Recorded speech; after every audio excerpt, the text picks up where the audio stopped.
And hello, everybody. Lady Ada, what is this? Hey, everybody. This is the best half hour on the internet.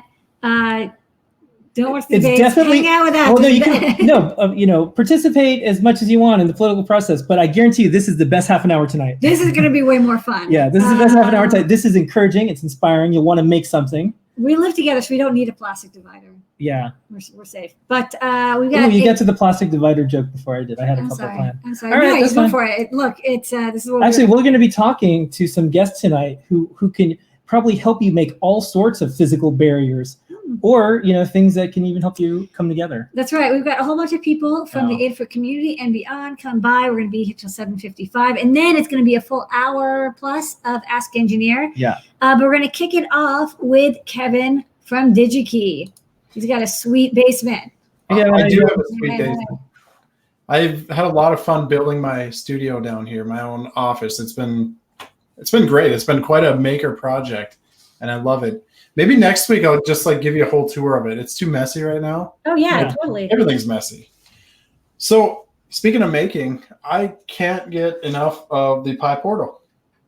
That's right. Sorry, Matrix portal. So many portals. Yeah. There's too many portals. We put the initials Pi in front of everything now. Yeah, I know. Yeah, I do like the Cutie Pie. That's cute. That's cool. So the thing I like about this is it can be programmed in Arduino, CircuitPython, and the options are endless. And I was messing around with it in Arduino today, trying to change colors, and I completely screwed it up. And the brilliant thing is it's so easy to get back to start and play around with it some more.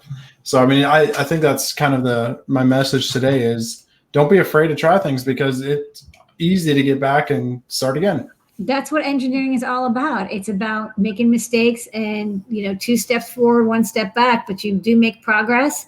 And when it comes together, I mean, it's super fun. I mean, that project is one of our top tutorials, like the Raspberry Pi matrix sand. And I'm sure it's if you're at your desk, you're waiting for Zoom to load, you can play with this. It's a good distraction. I know it is. It's just so much fun, and I like how you can do it with different size matrices, and there's so many different things you can change on the colors. John Park has some really cool projects on your site that are scrolling text, which I did one last week.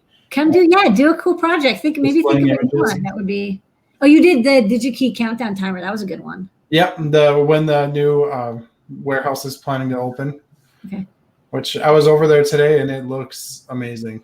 I saw your great cranberry juice guzzling thing. I was like, oh, can you tag us? I'm like, oh, we have to try to do that. I'm just like, well, we're not going to be back at the factory till late tonight. So how am I going to do that? And we've asked our team not to skateboard inside Adafruit. And so anyways, I don't know how I'm going to do this, but maybe at some point, if this is still going on with the meme, I will try to drink some cranberry juice or Lady Ada. We are so desperate for fun memes that are just But anyways, it was wholesome. Good. It was fun. Me on a skateboard is a dangerous thing, and if I could tell you how many takes that took, I'll just go ahead and have cranberry juice for here. People love it. They're like, that's really hard. He's going 25 miles an hour while drinking juice and filming himself. It's not easy.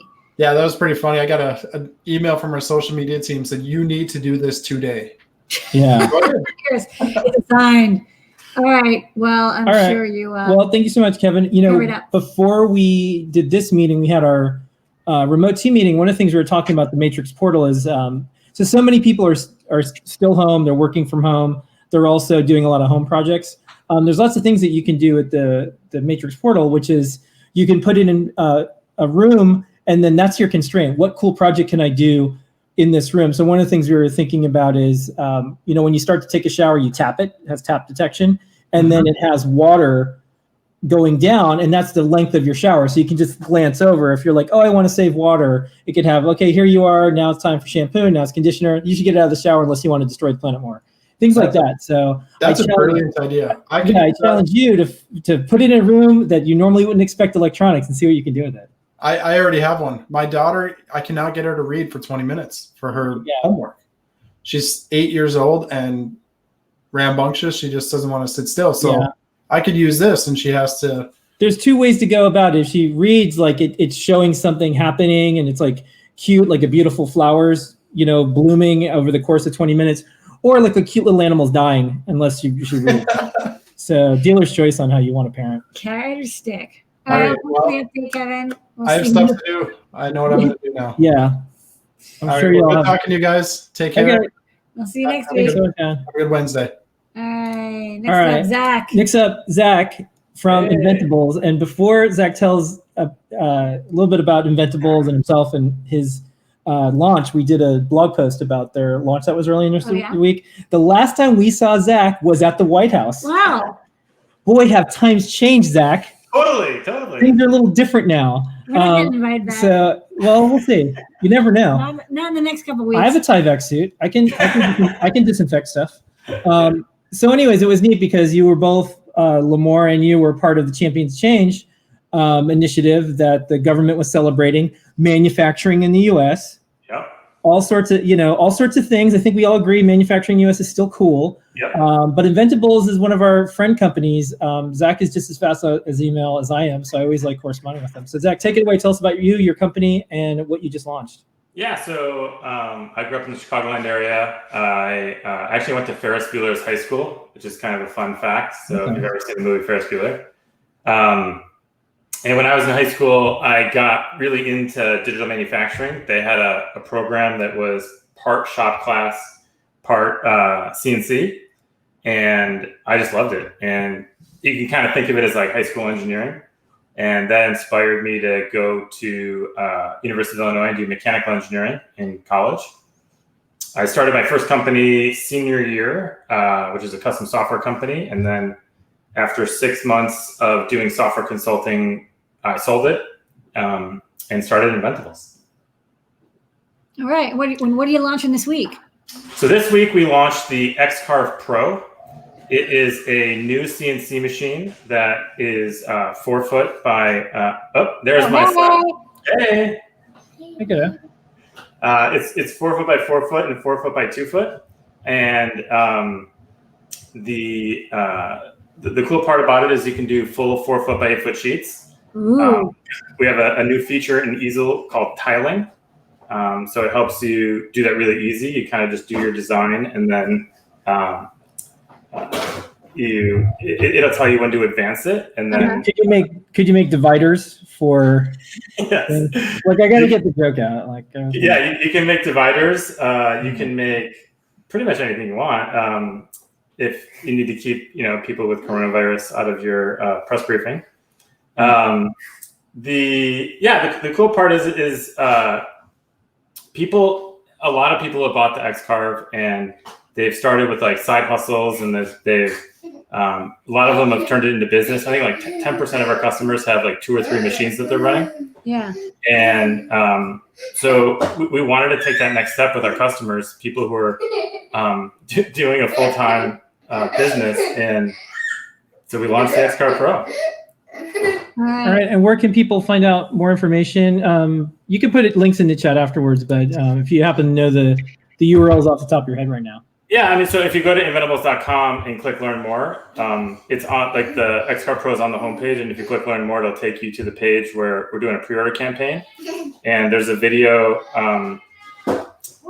and so you can get 45% off if you order in the next till November 15th, and we're also allowing people to pay monthly with Affirm.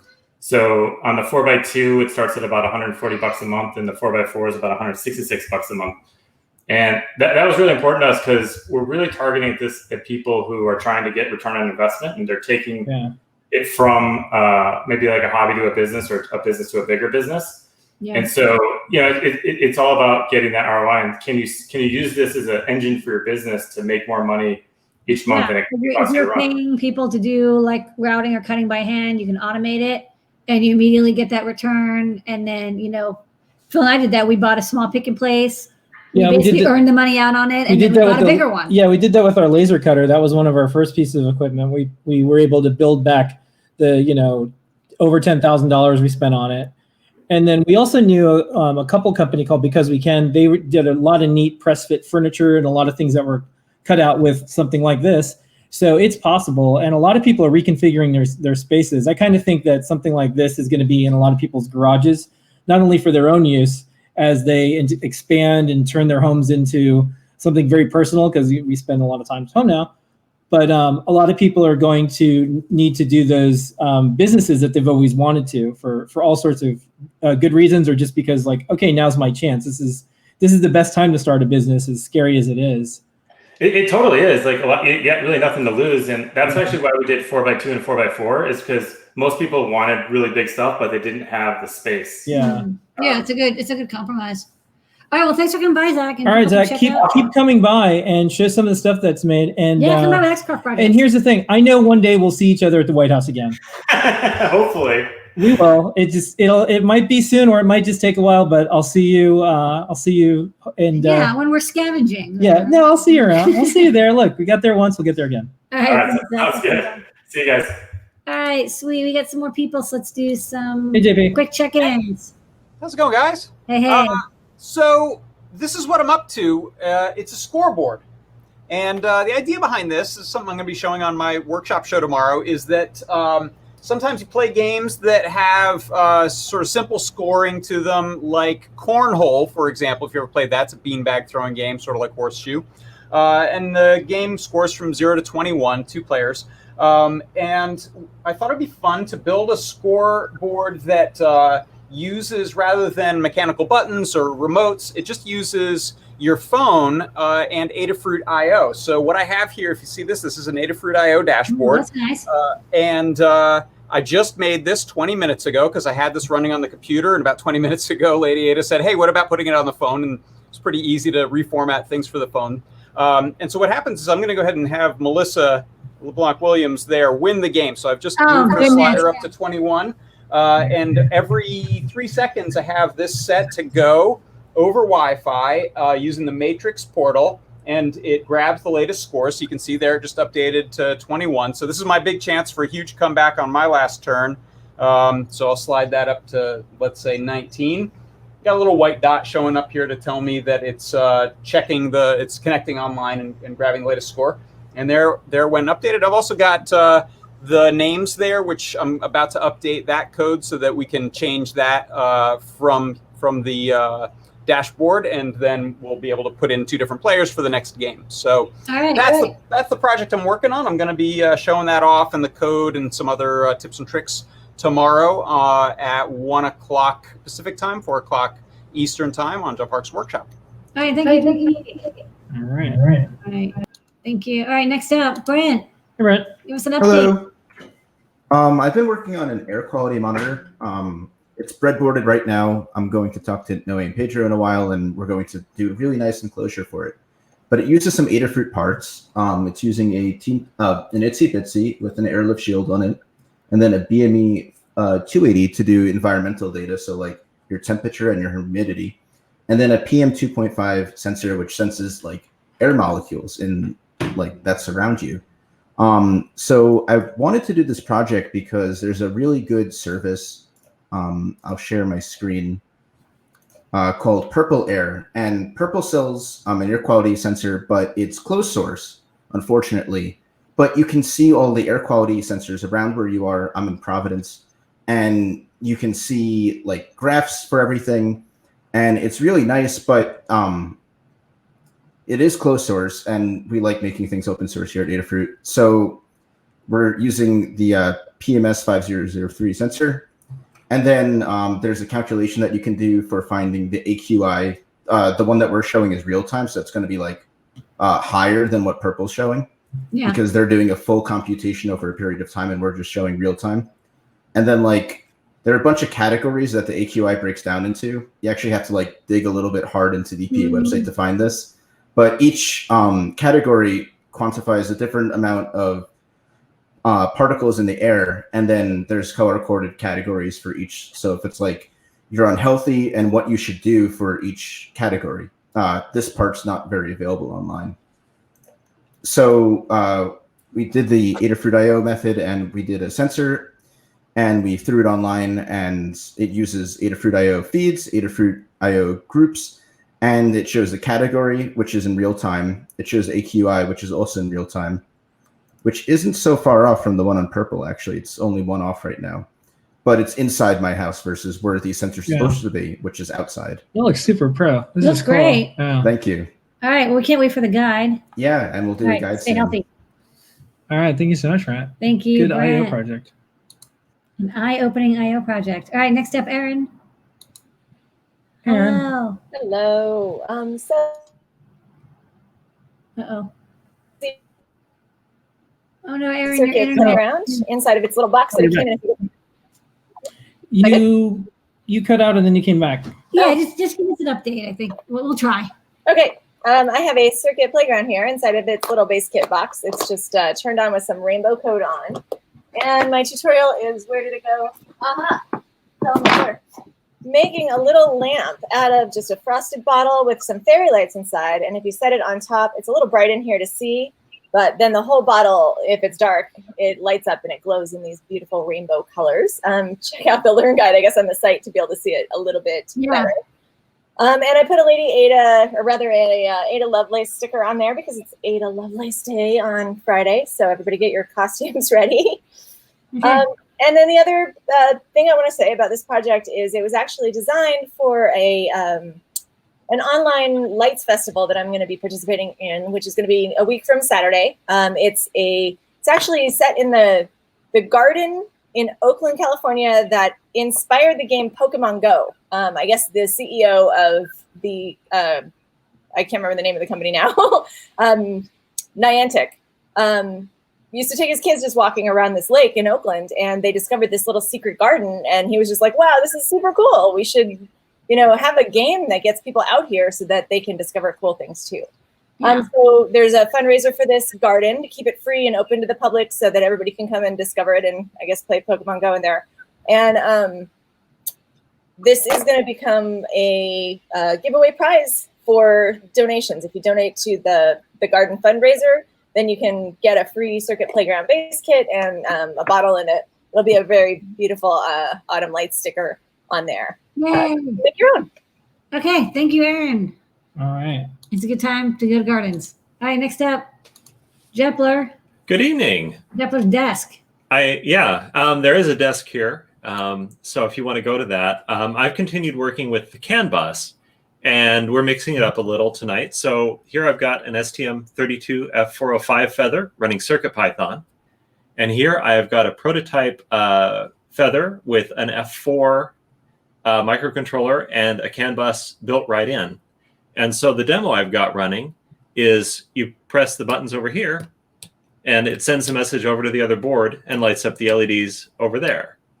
Ooh. And the other thing I should mention about this is we're also mixing software. So we've got CircuitPython over here and we've got Arduino over here. So basically doing a proof of concept that we can make different software systems talk to each other on the CAN bus. And yeah, so I can make up to 8 different colors. It's very exciting. But you can send much more complicated messages. You can, yeah. Upcoming feather, I actually just revised it to use USB Type-C, and we do one more prototype, and then and fix that one little blue wire, and we'll have it in the shop so people can use CAN bus. And you've got it working in Arduino. You can do a library, Right. And it'll be a really cool all-in-one CAN feather. People have wanted that. It's coming. Yep. All right, It works. thank you. It's real. Yeah. All right. And if we keep it to like 1-2 minutes each, we can get to everybody. So speed round it. No, Pedro. Now, Pedro. Hey guys. Hey, what's up, folks? Hey guys. So we're celebrating 300 episodes of 3 Hangouts with Yay. a Cutie Pie project. So there's a teeny tiny little, I think it was Brian's idea to actually make some Lego compatible mounts with it. So I wanted to do that with this cool little Lego kit that Kirby sent over. He said that these are only available when like a Lego store opens. So I was like, okay, that's cool. Let's put some lights in there. So wanted to follow up the Cutie Pie's teeny tiny little board with one of our 1515 ultra skinny NeoPixel strips. So have it on there. It has some cool adhesive on the back, so you can attach this to a lot of Lego builds, and the Pico 3-pin connectors too. So added those on there, and they are compatible height-wise. So if you solder on a SPI flash chip on there, you have the height clearance for that. Oh, good. And of course, demo compatible, so you have all like the cutouts for that, and you can attach it to a bunch of different over what is it, like 60 now stemma boards. So It's lots yeah, of it's about options. 60. We released a new one today. So Yeah, there's so many. So definitely check it out. It's got my favorite USB-C on there, so you can get like a bunch of like the right angle connectors and the DIY ribbon cables to make a super tiny like little connection for like lighting up a Lego building.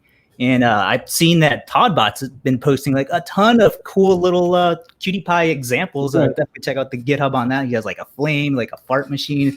So many little cool things you can make with the Cutie Pie. So definitely check it out. I think we have like a bunch in stock.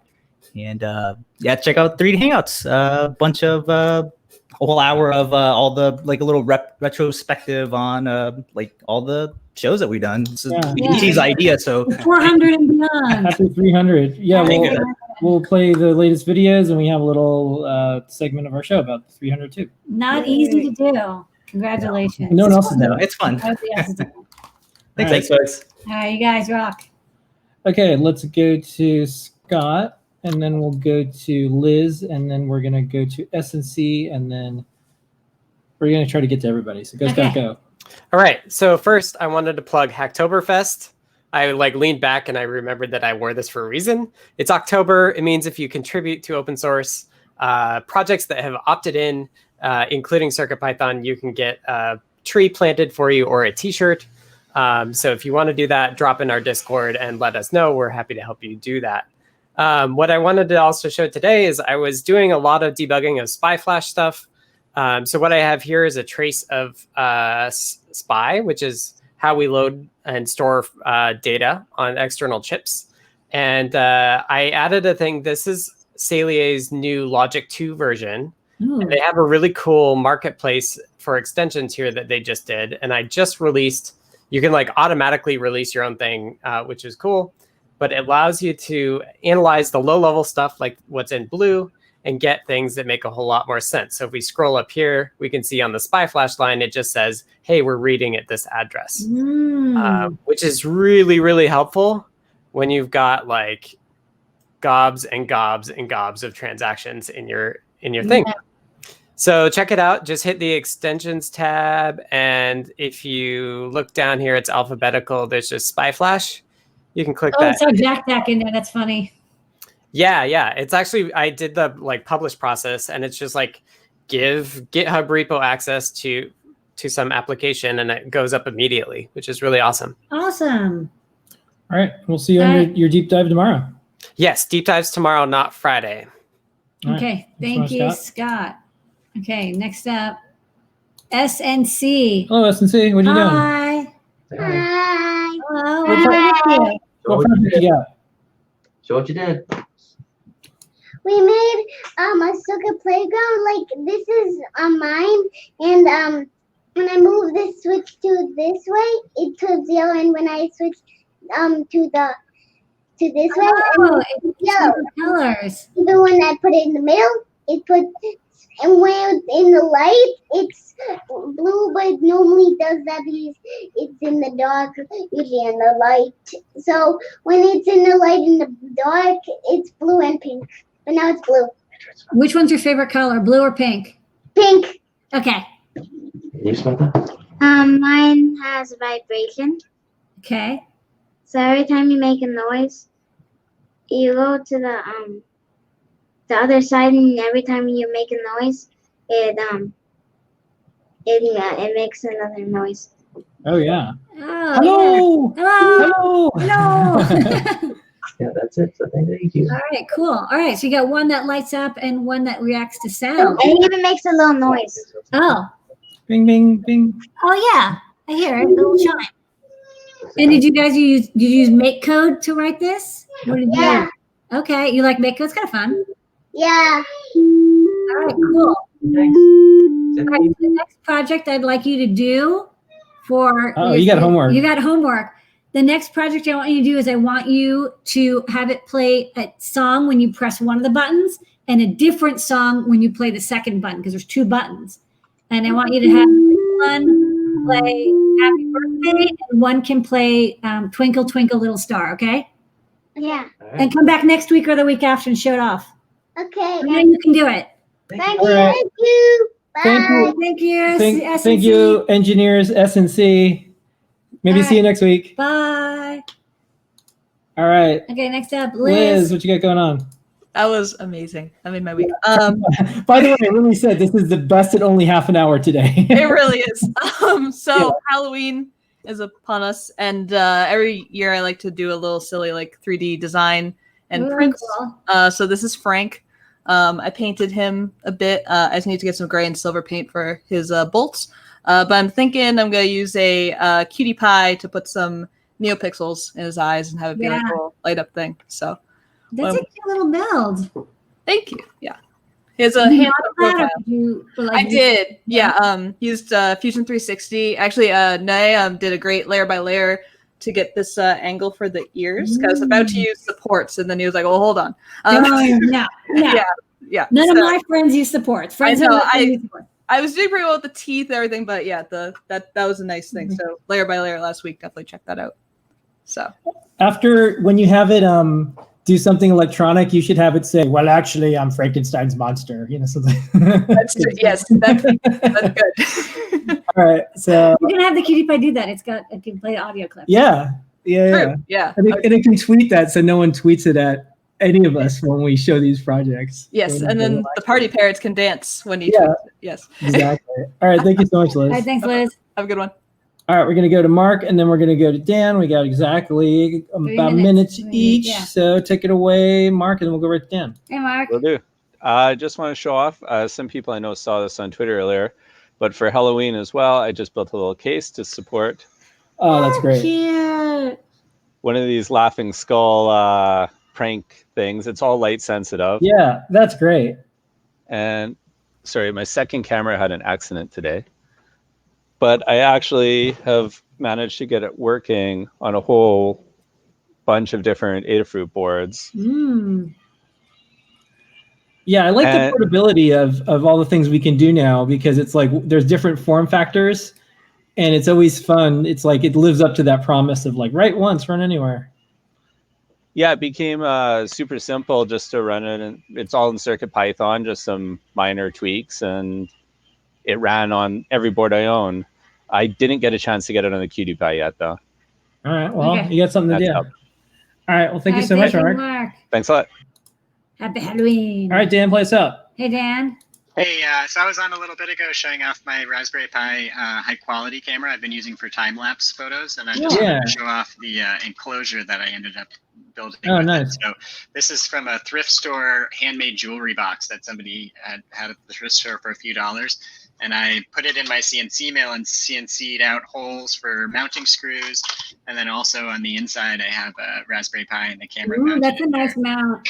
And then I've got space for a battery all inside with some Velcro tape to keep the battery in so that it can be entirely self-enclosed. So there's just a few mods in the CNC machine. And then to keep it closed, I mounted little rare earth magnets in there. And then also in the box itself, so it snaps closed real nicely and keeps itself closed outside. I like the detail. The attention to detail here is. Yeah, it really matters. That way I don't have to like have some clamp on there.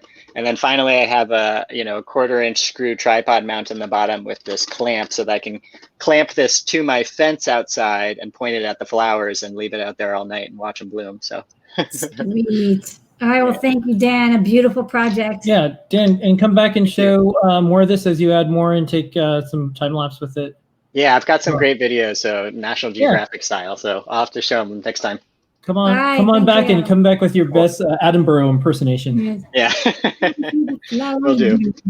Take care. All right, thank you, Dan. Thank you, everybody. What an amazing half an hour. That was so wholesome and so much better than the news. By the way, so just special thanks to the two young engineers who came on and showed their projects, because we have to all see that once in a while. Like, that is why we do show and tell. Like, this is the next generation. We're all working really hard to maybe have things for the future, and this is how it happens. So the more you make, the more you share, the more we'll see of that. So, good stuff. Thank you so much, young engineers, for showing us. And the elder engineers too. Yeah, well, we're all standing on the shoulders of others, but it's nice to know that there's people who still want to do this. Climb on top. Yeah. Okay. So all right. Thank you, everybody. We'll see everybody in a few minutes on Ask an Engineer.